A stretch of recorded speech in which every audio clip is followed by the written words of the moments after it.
آپ کی اس ریکوائرمنٹ کو بھی پورا کرنے کا ارادہ رکھتے ہیں، اور یہ جو مزید آپ کو 1.1 ملین ڈوزز درکار ہیں انشاءاللہ وہ بھی دستیاب ہو جائیں گی۔ انہوں نے کہا کہ دیکھیے، جب ہم نے کووڈ 19 کے لیے ایک گلوبل پبلک گڈ کا ایک فیصلہ کیا تو، اور ہم نے کہا کہ ہم پوری دنیا سے تعاون کریں گے، تو پاکستان کے ساتھ جو ہماری آل ویدر اسٹریٹجک ریلیشن شپ ہے اس کو سامنے رکھتے ہوئے پہلا ملک جو ہمارے ذہن میں آیا وہ پاکستان ہے۔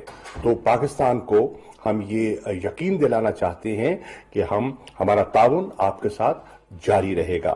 مجھے انہوں نے یہ بھی بتایا اور میں نے بھی ان سے شیئر کیا کہ جو کین سائنو ہے جس کے پاکستان میں ٹرائلز ہو رہے ہیں، وہ ٹرائلز کامیابی سے آگے بڑھ رہے ہیں اور ان کے بڑے حوصلہ افزا نتائج نکلے ہیں۔ پاکستان کی آبادی بہت بڑی ہے، ہماری ضروریات بھی اس کے مطابق کافی ہیں۔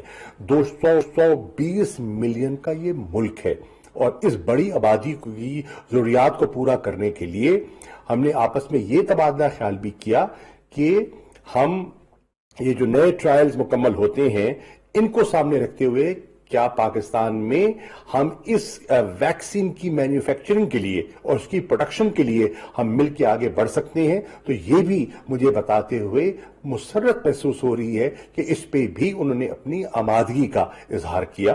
تو اب جو ہمیں یہ جو پہلی ہمیں آ رہی ہے یہ جو کھیپ، یہ گرانٹ اسسٹنس ہے، اور اس کے لیے پاکستان کو وہ کوئی چارج نہیں کر رہے، اور یہ ایک خیر سگالی اور دوستی کا ہاتھ ہے جو چین نے ہماری طرف بڑھایا ہے، اور میں ان کا شکر گزار ہوں۔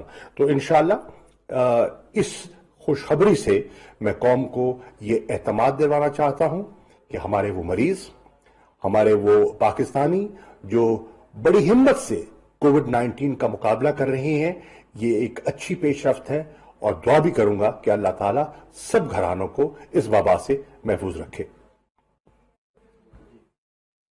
وزیر خارجہ شاہ محمود قریشی میڈیا بریفنگ دے رہے تھے۔ ان کا یہ کہنا تھا ویکسین کی پروڈکشن کے لیے ہم مل کر آگے بڑھ سکتے ہیں۔ ویکسین کے ٹرائل کا حوصلہ افزا نتیجہ دیکھنے کو ملا ہے۔ چین سے کورونا ویکسین کے حصول کے لیے مفید بات چیت ہوئی ہے۔ چین سے 31 جنوری تک 5 لاکھ ڈوزز دے دی جائیں گی، اور ان کا یہ بھی کہنا تھا کہ چین سے کورونا ویکسین منگوائی جائے گی تو 22 ملین لوگوں کا یہ ملک ہے۔ ہماری یہاں پر استعداد کار میں بھی اضافہ ہونا ہے، اور ہم خدا سے یہ دعا کرتے ہیں کہ اس وبا سے ہم محفوظ رہیں۔